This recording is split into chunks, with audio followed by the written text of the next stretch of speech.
Now, dito na tayo sa distillation. Yung distiller, I'm sure nakita niyo na, nandiyan na ata sa inyong lugar ngayon at na-assemble na hopefully. Now, it's a 100-liter capacity ang tank niya o yung pot. May allowance na konti yan, hindi natin pinupuno. Mga 120 at ang capacity niyan, pero ang nilalagay lang 100. Kasi pag bula, umaapaw, so hindi magandang masasayang ba yung ating tuba.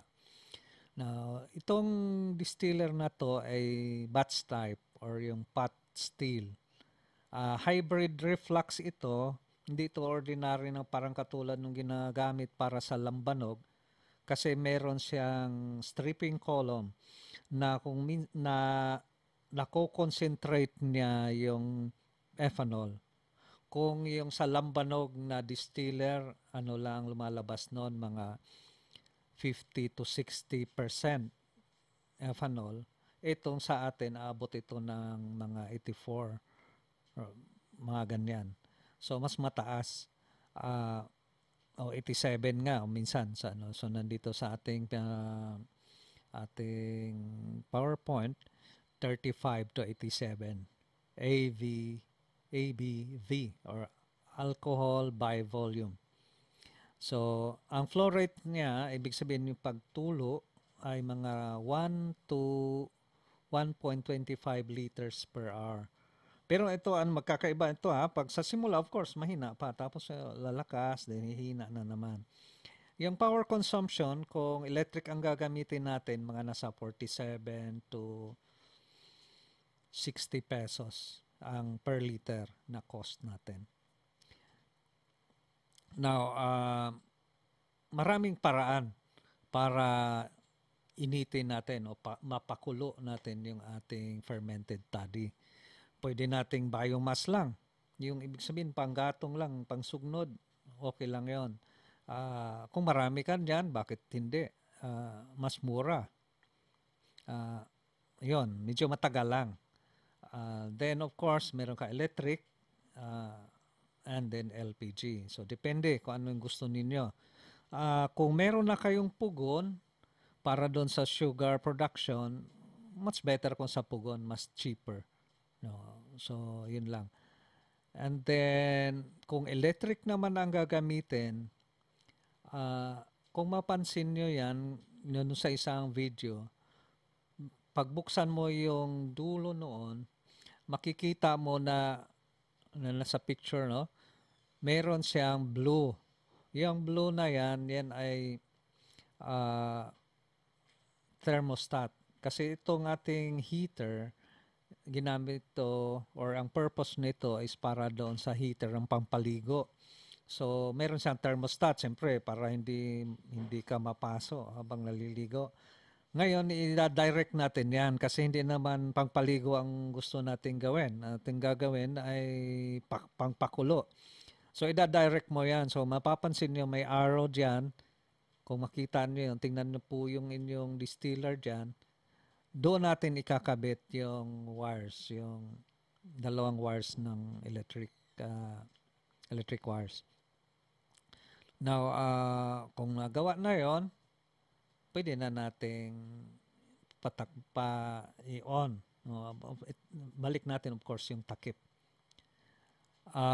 Based on record, kung mga 40 liters lang ginagamit mo, mga 1 oras bago mo magsimulang tumulo yon. Pero kung mga 100 liters, mga 2 hours bago mo magkaroon ng drop. Now, yung ating heater ay 3,000 watts or 3 kilowatts ang power niya, power rating. So ngayon yun yung mga namin, ating data. So mga 4 hours sa 40 liters. 4 to 6 hours kung puno siya. Ang tandaan lang natin, mga roughly 10% ang makukuha mo doon na ethanol. Solution yun, hindi yung pure ethanol.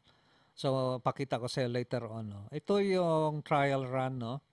Ah, matagal na ilang buwan naming pinag-aaralan ito. Um, later pa pala, ipakita ko sa inyo. Okay. So, ang una, ating aalisin yung 50 ml nung unang tulo kasi nandun yung mga hindi ethanol kasama na kung meron man na produce na methanol. Alisin natin yon 50 ml. After that, pwede nang ilagay natin. Ito, ang ginamit naming container is or collector is 500 ml. Kasi para namin ma-measure yung flow rate. So, may oras din yan. So, tingnan mo, 30 minutes, makapuno kami ng 500 ml. Ang nagva-vary yung kanyang purity based doon sa pag-measure natin ng hydrometer. Remember, ito hydrometer. So, mapansin nyo, unang 500 ml is 83. Tapos, pababa ng pababa hanggang 10%. Huwag na nating paabutin sa 10% kasi sayang lang rin yung pagod nyo. So, gagamitin na lang natin sa ibang paraan yung natira. So, tutigil tayo sa mga nasa 30, 35, ganyan. So, yun. So, ito yung sample. Hindi ito 500 ml, pero mapapansin nyo, merong ano yan, bawat bote, siniseparate namin. Kasi ang purpose niyan, para mahiwalay mo kaagad yung kailangan mo. Kasi ito, kung tandaan natin, ang hinahanap natin na percentage or yung purity is 70%. Now ngayon, kung paghalo-haluin mo sila lahat, baka mas mababa pa kaysa 70%. So problema na naman yon. So ang kuha natin per bote, kasi halimbawa unang bote 83, 78, 72. So yung above 60, ihiwalay na natin yon kasi pag sama-sama natin yon mas mataas pa sa 70 yon. Parang sigurado ka na pasok na yon. I-dilute na lang natin kung ano yung meron ka man ditong ibang na distillate, halimbawa 49, no? So yun ano natin doon, isasama hanggang sa magkakaroon ka ng 70. Kasi yung 70 man ang kailangan natin. Yun yung purpose na hinihiwa-hiwalay natin yung ating distillates. Now, based on trials, ang ating distiller ay kaya na mag-extract ng 8.25% na yung recovery niya ito ng ethanol computed to 100%. Ang residue niya is mga 81.33. Anong gagawin ng residue natin mamaya i-discuss ko. Now ngayon, dito naman sa mga ethanol, so nakita nyo kanina merong 35, 40, 50, 80. Yung higher purity, above 70 or 70, yun ay pang sanitizer. Yung sa baba noon, pwede natin gawing lambanog or alcoholic drinks or rubbing alcohol. Kaya rubbing alcohol, 40% lang naman kailangan. Okay. Now, ito naman yung ating data naman uli. Kasi ito makita nyo kung ano ba talaga yung record ng distiller na to. So yan, ano to, per day basis. Nung February record namin yan. So, kunti lang kasi yung aming SAP. So, mga nasa 30, 29, ganun lang yung available naming tuba. So, yon ito yung flow rate. Kung titingnan nyo, yun din yung recovery. Computed to 100%. So, ang recovery niya on the average ay, makita mo dito, ay 7.3. Yun yung recovery. Konti lang.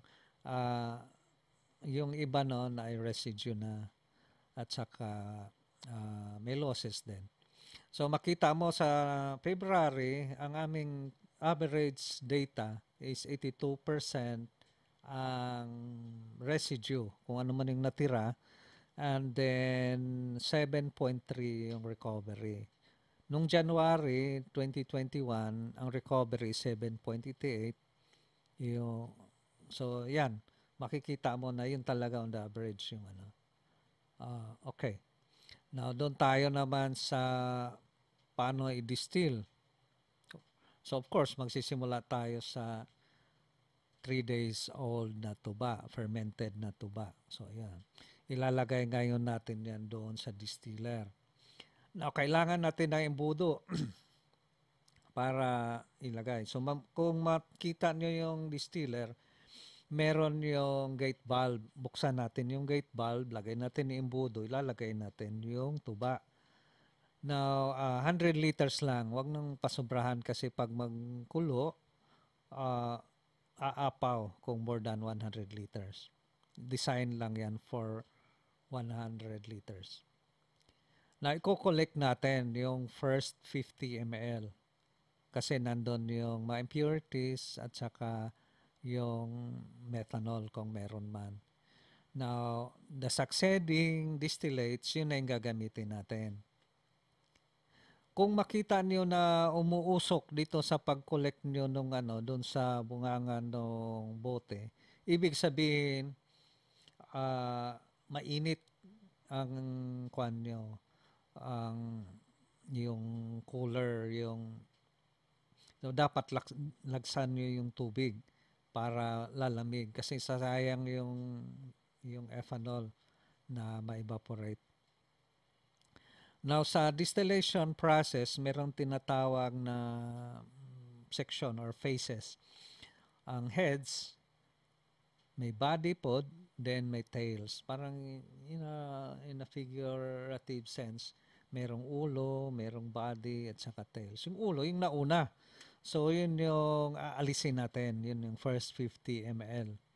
Kasi nandun yung mga aldehydes, ethyl acetate at saka methanol kung meron man. Kasi ang mga ito ay magbo-boil below the boiling point ng ethanol or ng ethyl alcohol. Ethyl alcohol boils at 78.37 or 78.4. I-round off natin. So, anything na mag-boil below 78, that means hindi siya ethanol. So, hindi natin sasama yon. Kasi hindi yun, yun yung heads. Ang body, yun yung ethanol. Yung tails naman, yung dulo na, ay naman yun, mga mabigat na alcohols. Fossil oil ang ibig sabihin natin. So, hindi siya maganda lalo na pag inumin. Pero sa sanitizer lang, okay lang yon. Ang dapat lang hiwalay yung heads lang.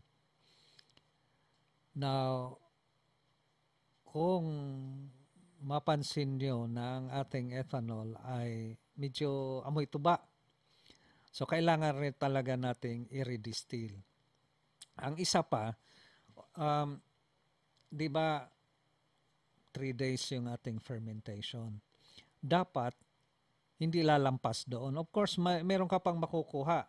Kasi ang mangyari nga yan, from sugar, nagiging ethanol, after ethanol, magiging suka.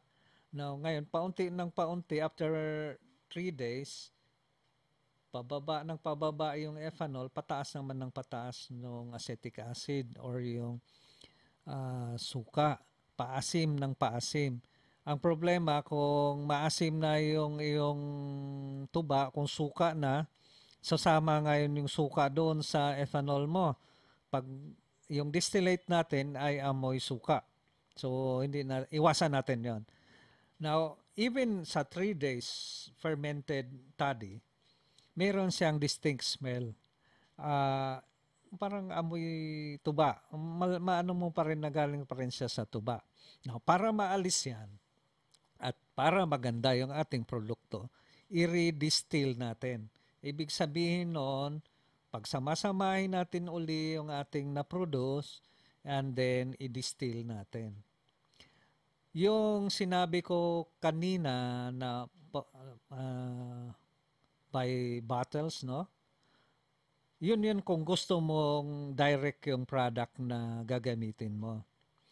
Now, kung gusto mong i-redistill uli, pwede lang sama-samahin lang sila. Wag na lang by bote. Ang tandaan nyo lang po lagi, ihiwalay mo yung 50 ml. After that, pwedeng sama na lang sila. Kasi anyway, i-redistill mo uli. Doon sa redistillation, doon mo na ihiwa-hiwalay. No? Subukan ninyo. Mas mabango or mas puro na kung i-redistill na siya. Acceptable na yung kanyang ethanol content or ethanol quality. Now, paano ba ang redistillation? So, i-gather natin lahat ng ating distillates. Then, of course, pakuluan natin uli.